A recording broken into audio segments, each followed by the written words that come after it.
Join me today. I'm gonna do a unsuccessful shed hunt. I'm gonna put some great info about 3 subspecies of morel mushrooms for the Midwest, give you a forecast.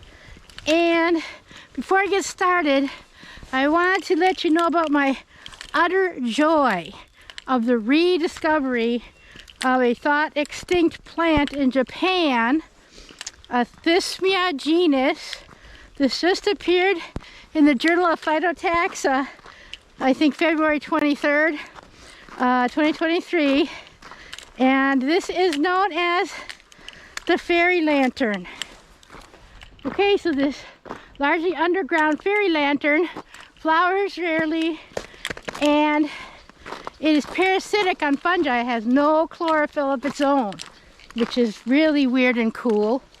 And we used to have one species in America, Thismia americana, in the Chicago area, but they paved over where it lived and it's not been seen since.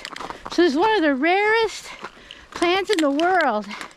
You can find some of the other subspecies in New Zealand and Australia still, probably because of isolation and lack of so much development like we have in the States here and in Japan.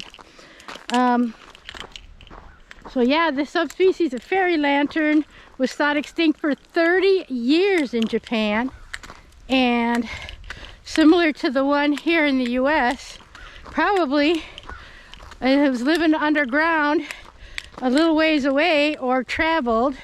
They found it a number of miles away, but in the same kind of general vicinity. So yeah, fairy lanterns, cool. Yeah, so if you're a species nerd like me, go look it up. There's an actual scientific article in the Journal of Phytotaxa. Google. Cool beans. Okay, now we're gonna go to a pretty little spot and I'm gonna tell you my forecast for the Midwest.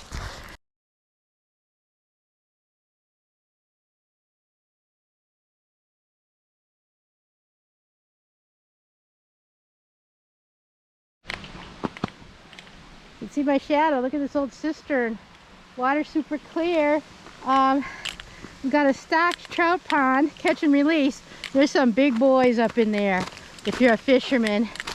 This is South Kettle State Forest in Wisconsin, and this is called Paradise Springs. Well, normally I climb down here, but it's pretty icy. There's a cute little waterfall, watercress trying to grow. There's that, and I gotta walk the plank. We'll go flying down the. That's pretty stable. It's pretty stable. Walking the plank today. One time it was bumpy, loose. Okay, here's this beautiful trout pond. Look how clear the water is. And the reason for that is it bubbles up from a natural spring through the sand and gets kind of strained clean. Off we go. Okay, I'm still trying not to fall on this ice and kill myself hiking back to this spring where it begins. There's an old building and like a giant cistern type structure. Oh.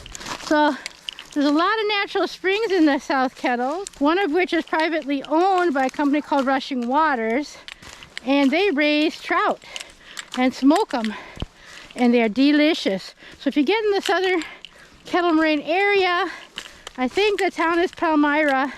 Google that because it's a fun stop. They have just a tiny little shop, and there's a restaurant attached to it, and the shop sells salmon, trout, and some local specialty things, jams and whatnot. Okay, we're almost there. Oh, look at this trail, icy. I should have donned my spikes, but I did not.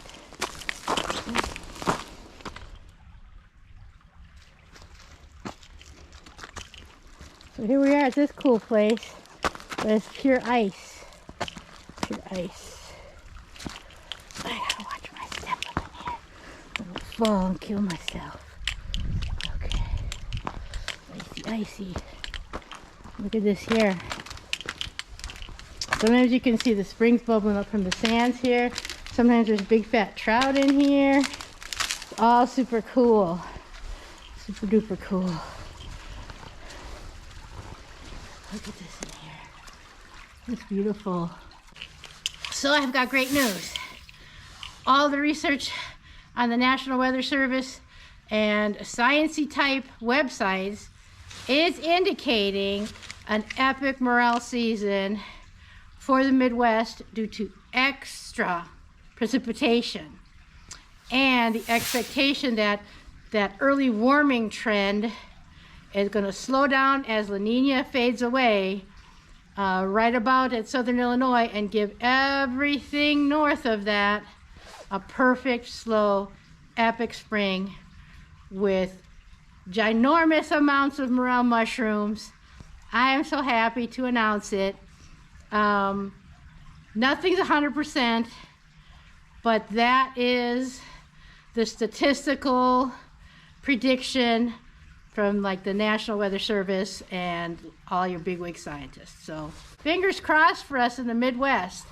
So you're looking at Indiana, Illinois, Iowa, Minnesota, Upper and Lower Michigan, Ohio, maybe even a little bit into Pennsylvania. Yeah.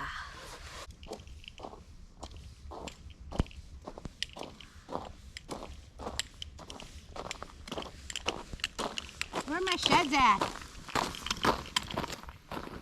Morchella punctipes, the half-free morel, Morchella americana, the common morel, and Morchella angusticeps, the black morel. Learn these today. Remember, you are solely responsible for what you identify and decide to consume. Be safe. Morchella punctipes, or the half-free morel, has a thin, fragile stem that is white to off-white that is attached halfway up into the cap, leaving a loose skirt type cap area. It has vertical pitting.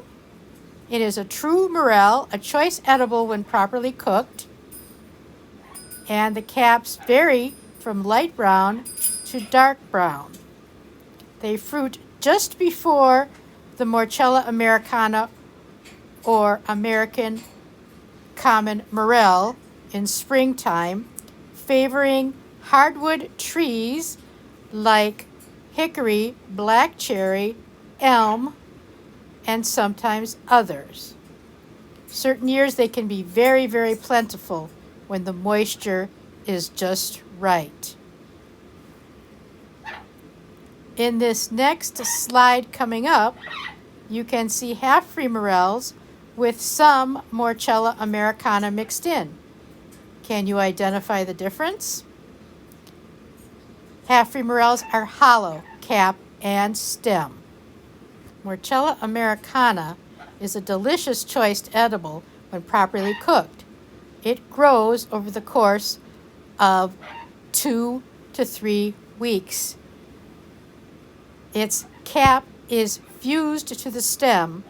The cap and stem are hollow. It has many irregular pits, which are actually fused cups from which the spores are ejected by water pressure.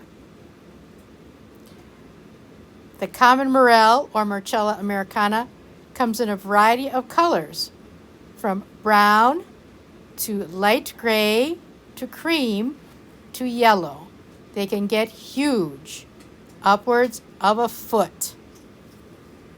Giant gray morels have been nicknamed donkeys. In the Midwest, Morchella americana is associated with dead or dying elm trees for mass fruitings. Injured apple trees, live sycamore, live white ash, and sometimes oak. They fruit singly or in small clusters. They are prized edibles by people all over the world and can sell for over $60 a pound easily. March is the perfect time to get out there and walk the woods to find the trees morel mushrooms like. Then return when it's fruiting time, when temperatures get into the 60s during the day and 40s at night. Morchella americana, they get thinner and more fragile with age, usually more yellowish in color. They can be crumbly. Here is a growth progression chart from just a few days old to over 15 days old. The Morchella genus is mildly toxic raw, so always remember to thoroughly cook your finds before enjoying.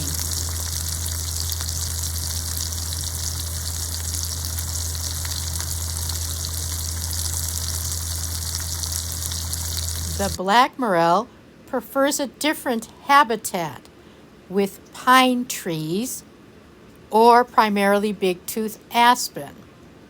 The pines it likes are jack pine, white pine, and a variety of others. It is smaller than Morchella americana, maybe the size of your thumb, with vertically aligned brown pits on its cap. The brown cap gets darker brown with age. It is also hollow cap and stem with sometimes a small inrolled edge where the cap fuses to the stem. It has a very deep, meaty flavor when properly cooked and is considered a prized choice edible. It is often the very first morel mushroom to fruit in spring, followed by the half-free morel and the common American morel. I love this subspecies cooked up with a good steak.